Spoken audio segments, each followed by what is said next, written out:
You just realized your business needed to hire someone yesterday. How can you find amazing candidates fast? Easy. Just use Indeed.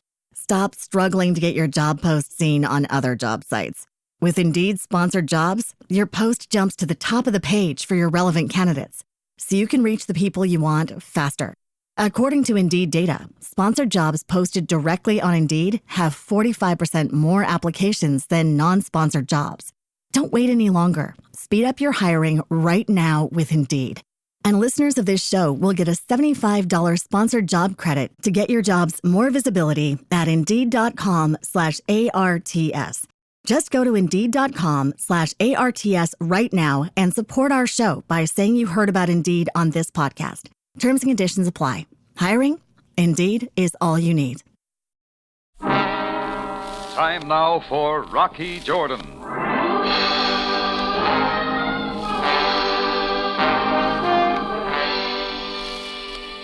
It's not that I ever objected to publicity about me or my Cafe Tambourine appearing in the Cairo newspapers, but this particular item I didn't like. It said, Captain Sam Sabaya of the Cairo police announced today that the body found floating in the Nile last night has definitely been identified as that of the local cafe owner, Rocky Jordan. Well, the news came as something of a shock.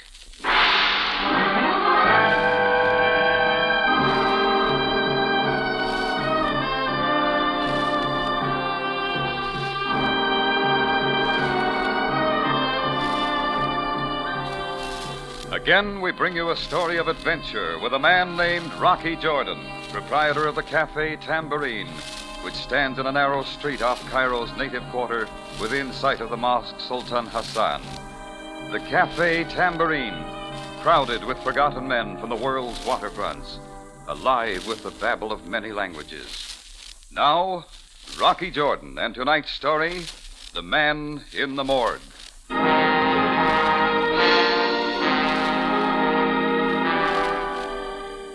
I was comfortably planted at a back table in my Cafe Tambourine, reading the afternoon paper, when I happened onto that item announcing the death of Rocky Jordan. My chair almost went over backwards. As soon as I could stagger to my feet, I got to a phone. I was certain that Captain Sam Sabaya knew as well as I did that the news of my death, and I quote, had been greatly exaggerated. Sam wasn't at headquarters, so I headed for the morgue faster than a relative going after a will. And I didn't stop for flowers. And there, seated calmly beside an occupied marble slab, was Sabaya himself. His face registered mild surprise and no signs of grief. Well, Jordan, you look very natural. I'm not laughing, Sam. I appreciate your respect for the dead. Incidentally, I'd hardly hope for the chance to question you. Why not get a Ouija board and commune with me in the spirit world, huh? Come on, Sam, what's the gag? There is no gag.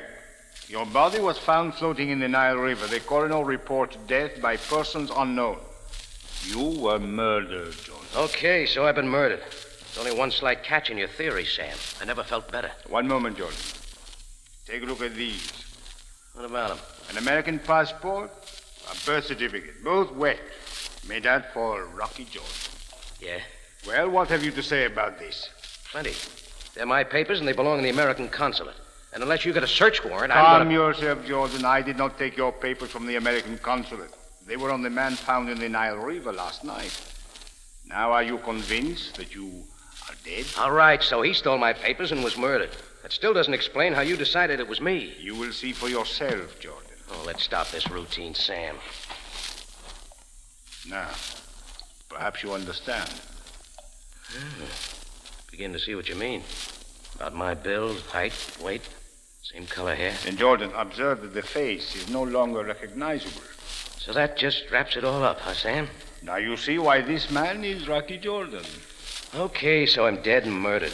And my papers have been stolen from the consulate. Well, thanks for finding my body, Sam. Jordan, I agree that this is no joking matter. Good. Note the wire tied about the feet of the corpse. His body was never intended to be discovered. It's pretty thin wire. Indeed. And so it broke here. Thus the body was probably tied to a weight. When the wire broke, the body floated to the surface. Sam, somebody plants phony papers on the guy, then buries the body in the Nile so it won't be found. What kind of sense is that? That is what I want you to tell me about. How would I know? Stealing passports from the American consulate is not an easy task. I therefore assume you took your own papers. This, of course, is legitimate. Tell me what you did after that. Sam, the first thing I knew about this was in the afternoon newspaper. Jordan, please get to the point. There isn't any point. I had nothing to do with it. Very well, Jordan. We will wait until you decide to cooperate. In the meantime... How about letting me have my papers back? I'm kind of particular who turns up dead with them. Very well, Jordan. Thanks, Sam.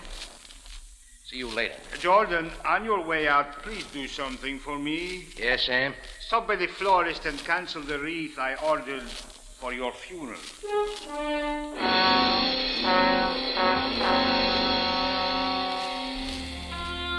I came up out of the morgue and breathed some fresh Cairo air.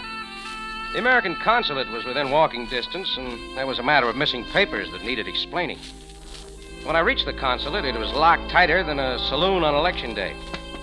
I rapped on the glass door, but no answer. Peering in, I caught a fleeting glimpse of a face from the inner office, like the face of a terror-stricken child. It disappeared, so I knocked again. Just as I was about to wear out my knuckles, the face reappeared, and what went with it wasn't bad. Dusty yellow hair braided into loops that wrapped around her head. Her mouth was small and trembled into a smile. She raised her eyes to mine. They were not the eyes of a child. Finally, she opened the door, just a crack. I am sorry. The consulate is closed. Please come back tomorrow. Tomorrow may be too late, lady. This will only take a minute. But everyone has gone home for the evening. You're still here? I do not count. I am only the consul secretary. Look, lady, there have been some peculiar operations going on with my papers, and I want to straighten it out. Your name, please? Jordan. Rocky Jordan. Rocky Jordan. I am sorry. The consulate is closed. Please return in the morning. Oh, sure, but in the morning I may be dead. Again. Dead? Again? Look, Miss, Ralphins. Laurie Ralphins. Please, what is this about being dead in the morning? Again? Maybe if I could have a look at my files, I could explain it a little better. Well, Mr. Disney would never permit it, but come in, please. I will get your folder. Are you planning to leave Cairo? Is it why you wish to see your papers? Maybe. You could go to America if you wished. Before the war, my father and I dreamed of America. But... war's over. Maybe you'll have better luck now. No. I've been in Cairo 3 years, Mr. Jordan. There are many of us, and quota numbers are few. Only you Americans can afford to be impatient. Here are the files. Now let me see. Jenkins, Johnson, Chopner, Judson. Gone, huh? Why, there we are. What? You mean you found him? Of course. A little out of place is all. Yeah, everything's here. You act as though you didn't expect me to find them. Maybe I didn't. Better keep a padlock on those files. Next time somebody might drop a death certificate inside. I beg your pardon. See you later.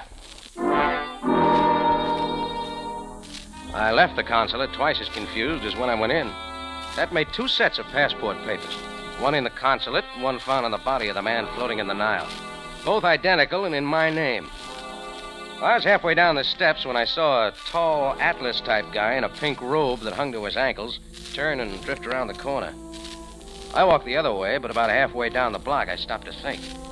It occurred to me that Laurie Rothens had made it just a little too convenient for me to get into the consulate after hours. It wouldn't hurt to check on her. I waited, and she came out a few minutes later.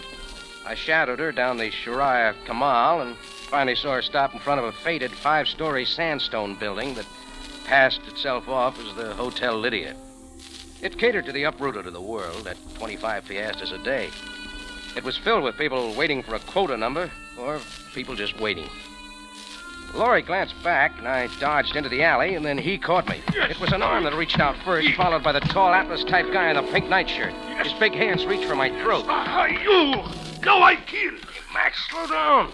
Dirty pig! You follow her! You follow my lovely Laurie, my sweetheart! Get it out, will you? What's the biggest... Okay, you asked for this. What is this? You hit me? Have you no sense, pig? You can get hurt this way. Then we'll start all over again. You fool! You have struck the prince twice. This is an insult. So now I will make you suffer. Come back here. I will choose my own time to kill you. Later. Yes, later I will kill you. tall man walked back to the street, stopped under a streetlight, shook his pink robe arrogantly, and strode off into the night. I stood under the streetlight, pondering whether or not to follow him, when I saw a pink card lying on the sidewalk where it had fallen from his robe. I picked it up. It said, Pharaoh's Jive Palace. I had the night off anyway, and maybe I could find some answers there. I headed down the street. The place was under 2 rug shops and what passed for a native drugstore. I took the stairs down into the basement. A glaring pink sign over a pink door shouted, Pharaoh's Jive Palace. I went in. Maybe it was too early for the jive crowd because the place was almost empty. In one corner of the smoke-filled room sat a small oriental version of Frank Sinatra laboring over a tobacco-stained keyboard. He was about 19, with black eyes, olive skin, and a white turban tilted rakishly on his head. Modern Egyptian, gone jive happy. I drifted over toward him. You like it, huh? Really solid, man. Like a rock. Listen, you know an overgrown fellow who goes around in a pink nightgown? Oh, sure. That's Hakeem, the doorman here. Well, then maybe you can answer a few questions for me. Oh, sure thing, Jack. Everything from Beiderbecke to Boogie. Piano's only a sideline. I'm really a songwriter. Name is El Had Bey, but everybody calls me Moonlight. Moonlight Bey, get it? Yeah, I'm trying not to. I've written lots of stuff. Till the Nile runs dry, baby. That's my tune. Also, the Camel Hump Jump. My latest, Sahara Sue. Real gone. I guess I don't listen to much music. Oh, well, you wouldn't have heard these anyway. Nobody to publish them. All these guys want to listen to is twang, twang, twang, twang, twang. Hey, what part of these states are you from, Jack? Oh, St. Louis. A little of everywhere. No kidding. Say, what's your handle anyway? Rocky Jordan. Rocky Look, Jack. Last night I'm sitting here when in comes this guy. Looks a little like you, same size. Starts talking to me. And what you think his name was? Don't get? I'll tell you. Rocky Jordan. Hey, go on. What do you talk about? He wants me to run an errand for him. Take some stuff over to the radio station. Says if I will, he'll give me some old Benny Goodman records. Tells me to meet him at midnight at his hotel. Which hotel? The Lydia, room 309. So like a chump, I do it. You think he shows up? He does not. I sit there till 4 in the morning, some jerk.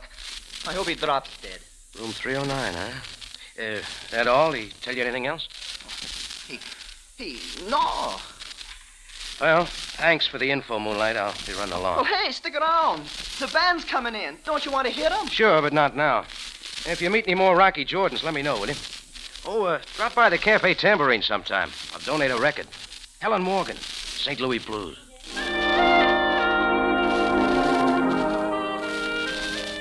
At least one item was beginning to make sense. It was the Hotel Lydia. I hailed a taxi, and we fought the evening traffic out of the native quarter. In 15 minutes, I was back at the Hotel Lydia. Just as the cab pulled away, I saw the tall shadow. He looked like he was holding up the building across the street. He and his pink robe again moved out of sight. Then, as I turned back toward the door of the hotel, I saw her. Why, Mr. Jordan, I didn't expect to see you so soon again. Hello, Miss Rothens. Who's your friend? Oh, of course. This is Mr. Disney. He also works at the consulate. Mr. Disney, Rocky Jordan. Rocky Jordan? Don't tell me you've got an uncle named Rocky Jordan. I don't think I've ever heard the name before. Say, Disney, you seem pretty upset. What's the matter? Mr. Disney suffers from a nervous ailment. The war. It has a long name. I do not know it. Oh, that's too bad. Mr. Jordan, we were just going out to dinner. Will you join us? Oh, sorry. I got to see a man about a room. Here? In the Hotel Lydia? Why not? Oh, nothing. I'm sure you'll like living here, Mr. Jordan. Very much. Lori Rothens drifted on up the street with Disney walking nervously alongside her. Maybe the doctors had a long name for what was wrong with him. I had a short one. Right. I went into the lobby and over to the main desk. Behind it sat a clerk, his nose buried in a magnifying glass over a piece of dusty parchment. I took a chance he wouldn't know one American voice from another without a program. I asked him for the key to room 309. He tossed it on the counter without looking up, and I headed for the elevator. I pushed the button marked 3. It started with a bounce. Stopped. Started again. And the sliding door opened on the 5th floor. I closed the door, pushed button 3 again, and hoped for better luck the next landing. Finally, it ground to a stop at the 3rd floor. Room 309 was halfway down the hall. I unlocked the door, stepped in. The ashtray beside the bed was filled with the butts of yellowish Egyptian cigarettes.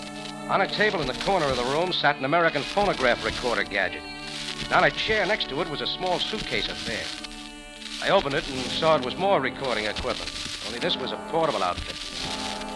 I shuffled through a pile of records on the table. The 3rd one down had no label. I'm a curious guy, so I put it on the turntable and flipped the switch. Hello, America. This is Bill Booth reporting to you from Cairo. You just realized your business needed to hire someone yesterday. How can you find amazing candidates fast? Easy. Just use Indeed. Stop struggling to get your job post seen on other job sites. With Indeed sponsored jobs, your post jumps to the top of the page for your relevant candidates, so you can reach the people you want faster. According to Indeed data, sponsored jobs posted directly on Indeed have 45% more applications than non-sponsored jobs. Don't wait any longer. Speed up your hiring right now with Indeed. And listeners of this show will get a $75 sponsored job credit to get your jobs more visibility at Indeed.com/ARTS. Just go to Indeed.com/ARTS right now and support our show by saying you heard about Indeed on this podcast. Terms and conditions apply. Hiring? Indeed is all you need. Come here on the trail of one of the biggest international rackets of modern times. Although the story is yet incomplete, I have learned enough to make both Cairo and New York sit up and take notice. I was reaching over to turn up the volume when it happened. Some of the My head made a sound like a sack of cement hit with a baseball bat. Before I closed my eyes, somewhere through the haze, I saw a tilted white turban above a frightened face. The face belonged to outrageous chances. Moonlight Bay.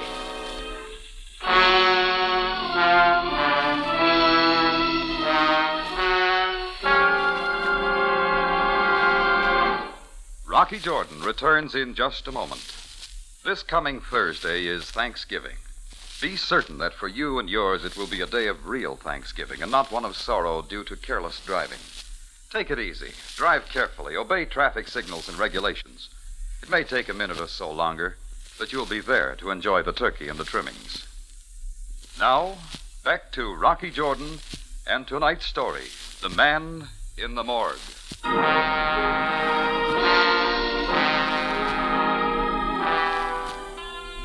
I pulled myself to my feet and looked around the dingy hotel room.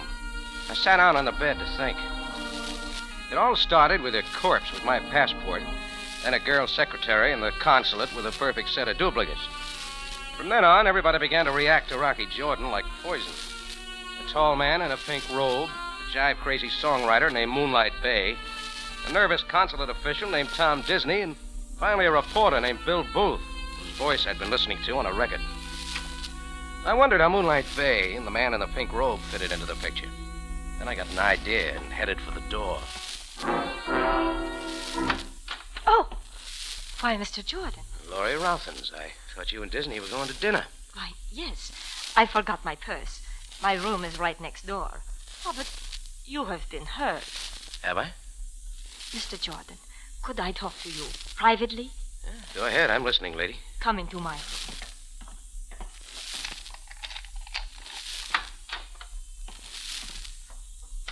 Well? The man who had the room next door. I know who he was. Oh, great. That makes 2 of us. His name was Bill Booth. He was a reporter. Unless I missed my guess, it was his body that the police fished out of the Nile.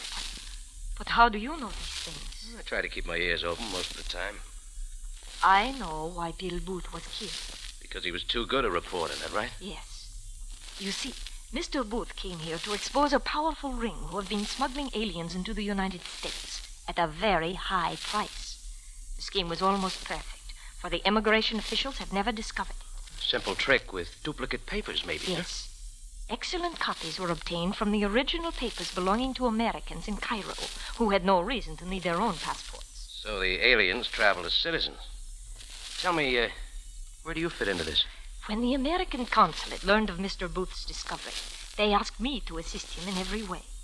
I introduced him to various people as an American who wished to return to his country, but could not, legally. Working him from the inside. Together we learned everything, except who was the brains behind the scheme. You don't know who killed Booth? I think I do know. It was Prince Hakim. Come again? The prince in pink.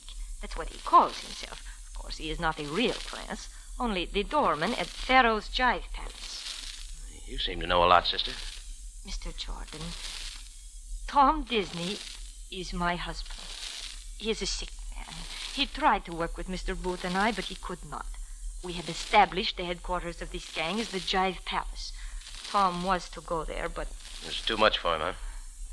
He was such a strong man when I first knew him. But now, my husband is a coward. You mean he gave up the chase? If this gang killed Bill Booth, they will kill us next. As you said, we know too much. Mr. Jordan, can you help us? What's wrong with the police? They have telephones, you know. No. The consulate has told us to have positive proof before we go to the police. We must be most cautious. Look, Laurie, suppose you and your husband lay low for a while. Somebody planted me in the middle of this. Rocky, you are going to help us. Laurie, tell your husband he won't have to worry much longer. See you later. Now, for the first time in a long series of blind alleys, things were beginning to make sense. I headed back for Pharaoh's Jive Palace on the double. I figured some of the final answers were there. But standing outside the door when I arrived was one more obstacle, which made me slightly over par for the course. Jordan, what do you come here for? Go away. Yeah, the Prince in Pink. Look, Hakim, I don't want to play. Jordan, how often must I warn you?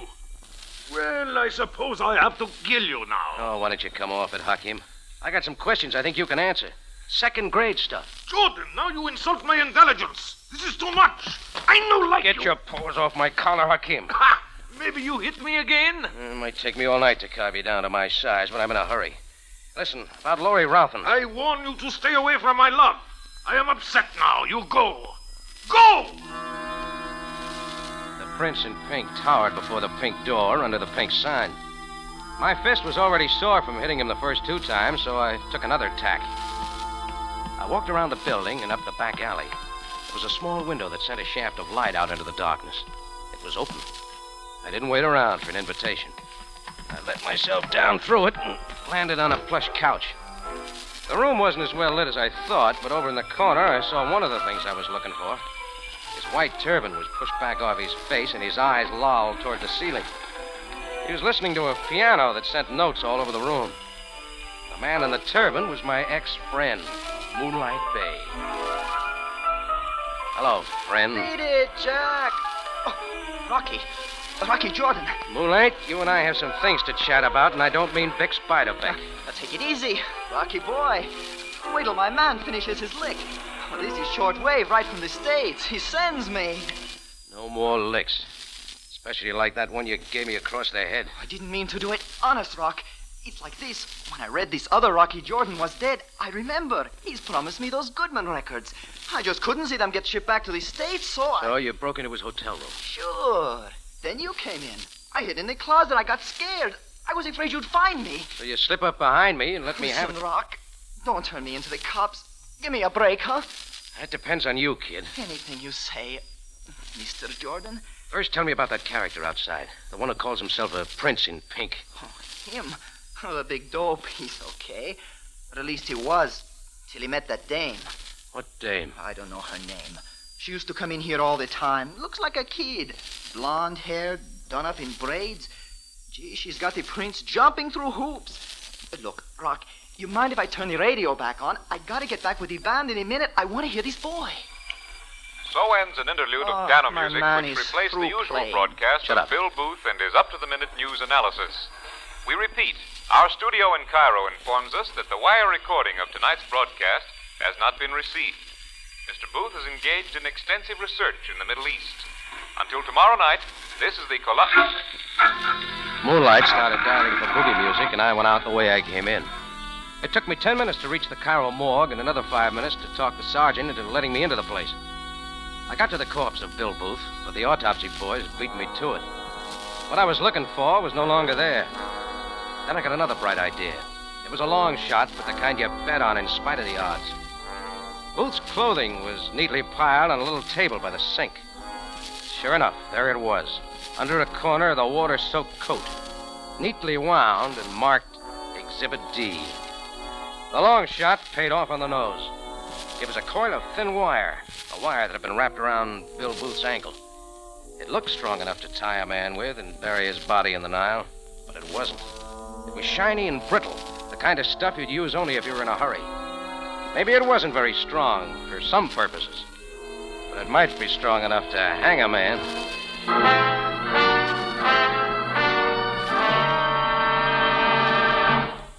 Rocky Jordan brings you the ending of tonight's story in just a matter of seconds. If you enjoy adventure, mystery, and excitement, then reserve Sunday nights for CBS.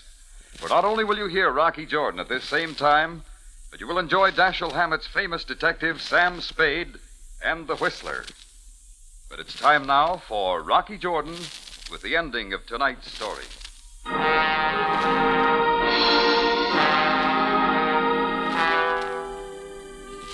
I felt sure now that the strand of wire found wrapped around the ankles of Bill Booth held the identity of his murderer.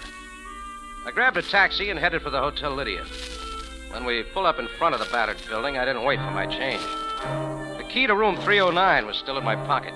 I decided against another excursion on the temperamental elevator and took the stairs 3 at a time. I opened the door and quickly stepped inside. The little suitcase still sat on the chair. It contained the portable wire recorder on which Bill Booth had transcribed his broadcasts from the United States. I opened the recorder, took the strand of wire from my pocket, wrapped it on the spool, and put the spool in place. I plugged in the machine to a wall socket and turned it on. Lawful Esprus, Egibeth, Sierra, Nosrip, Esapus. Might have known I'd get it on backwards first. I reversed the strand of wire and again turned on the machine. And so tonight, I believe I can finally reveal the full details of this scheme. For tonight, ladies and gentlemen, I have a date with the ringleader of the group. The amazing part of it is that they themselves have led me to this person. And here is the biggest surprise of all. Turn it off, Jordan. For at this time, I say turn it I off. am able to give... The door was open. Coming toward me was a little girl with braided blonde hair, a gun in her hand.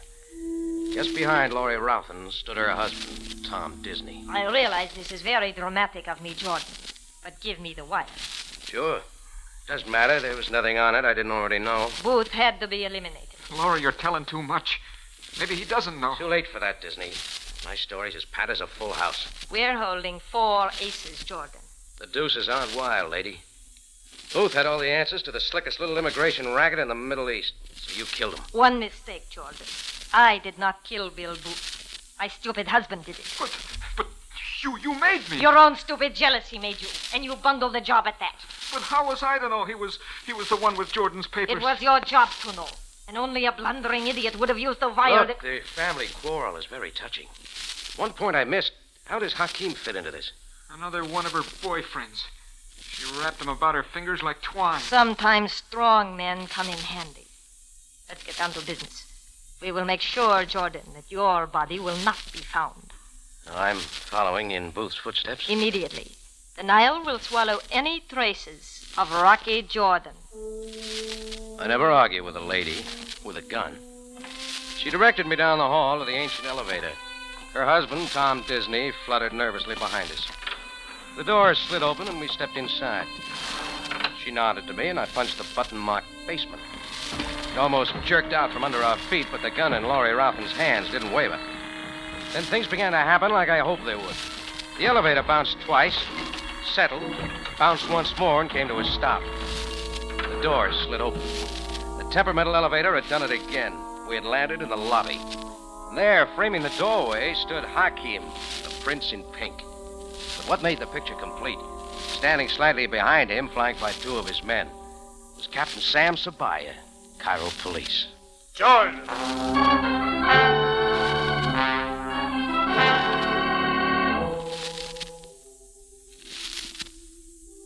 Well, one thing you can say for Sam Sabaya, he knows a grand entrance when he sees one. It seems Sam's leading suspect had been Hakeem, so he followed Hakeem when Hakeem followed me. which led them both to the Lydia Hotel and Laurie Roughton's. Well, Sam is happy. He got 3 new customers for the Cairo jail.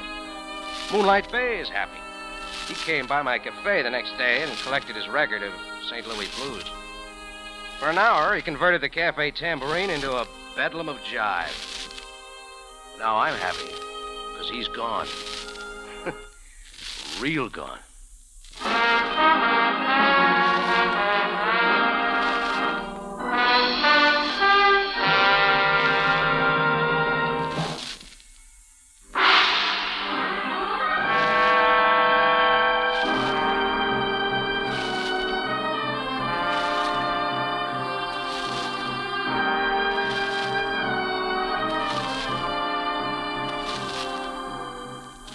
Rocky Jordan is presented from Columbia Square in Hollywood and stars Jack Moyles in the title role. Tonight's story, by Robert Libet, was produced and directed by Cliff Powell, with original music by Milton Charles.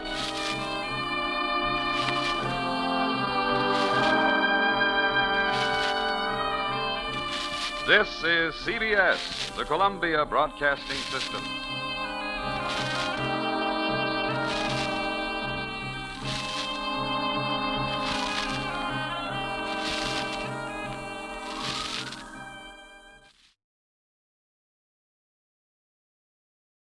You just realized your business needed to hire someone yesterday.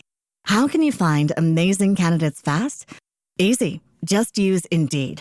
Stop struggling to get your job post seen on other job sites. With Indeed sponsored jobs, your post jumps to the top of the page for your relevant candidates, so you can reach the people you want faster. According to Indeed data, sponsored jobs posted directly on Indeed have 45% more applications than non-sponsored jobs. Don't wait any longer. Speed up your hiring right now with Indeed. And listeners of this show will get a $75 sponsored job credit to get your jobs more visibility at Indeed.com/ARTS. Just go to Indeed.com/ARTS right now and support our show by saying you heard about Indeed on this podcast. Terms and conditions apply. Hiring? Indeed is all you need.